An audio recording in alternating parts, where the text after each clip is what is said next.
I just watched Project Hail Mary. I am about 2 weeks late to this. This is not going anywhere, this video, but it's going to be awesome. Basically, I have 3 complaints, one of which ended up being sort of covered on Hank Green's side.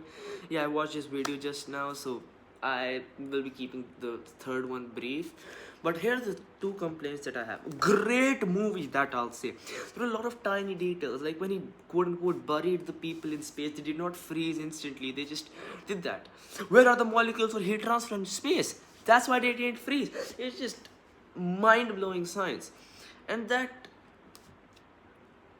just the writing of that movie, even like xenon, this can't be right, xenon is a gas, breaks the measure. Yeah, those are the little things which make me smile. But here's to the complaints. I have 2 complaints which I have not found anybody else addressing, and one which I have found people addressing.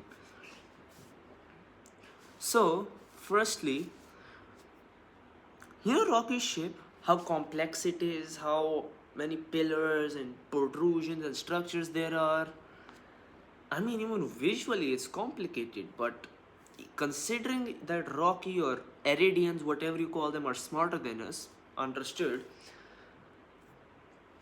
and they have a higher pressure environment that allows for more efficient echolocation and everything like that, why is it so complicated? Like, doesn't that just mess with their echolocation? Okay.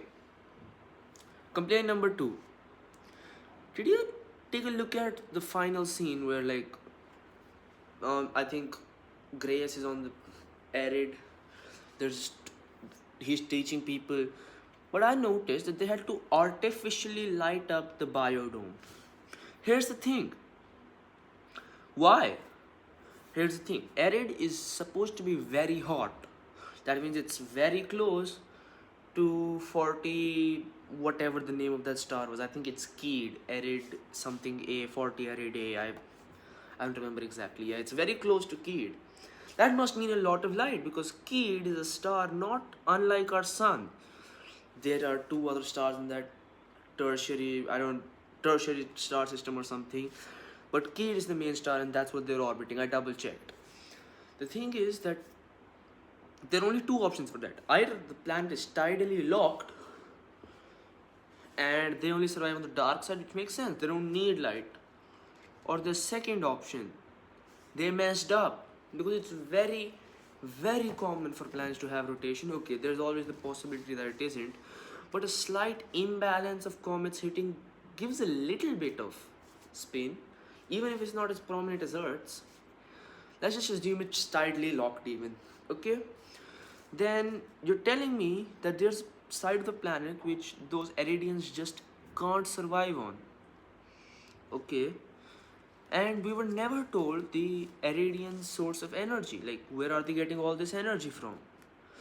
Because most of our energy is heat and stuff, and Eridians aren't really good with electromagnetism.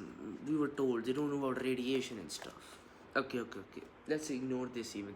The third complaint I have, when Rocky tries to save Grace, I forgot the exact temperature, but I think it was 400 degrees. It's 400 degree ammonia. Let's just assume it's even a tiny bit that leaked out of one specific chamber. That's still bad for, like, Grace. And Rocky, trying to help, just harmed him. This was heavily washed over. They just did that and they never addressed it.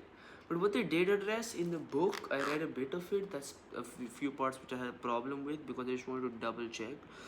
The thing is that in the book, instead of, like, there's another thing, like that black sooty thing that Rocky left all over the floor.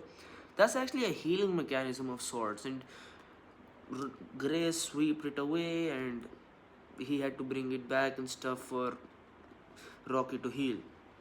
But they didn't. But, like, the movie glossed over that, and they just forgot about the ammonia, thinking it's an intense part of the story, people will not notice. That's it. Otherwise, it's a great movie. Watch it. It's one of my favorite movies. Dare I say the movie of the year? I would have said the show of the year, but I'm on Spider Noir episode 7. I have high expectations for 8th, though my friends have told me it's very predictable from 7, and I think I know what happens. But I'll just hold on to saying that it's the best piece of cinema this year. But it's the best movie. I'm already telling. We're not even fully halfway. KGKK out.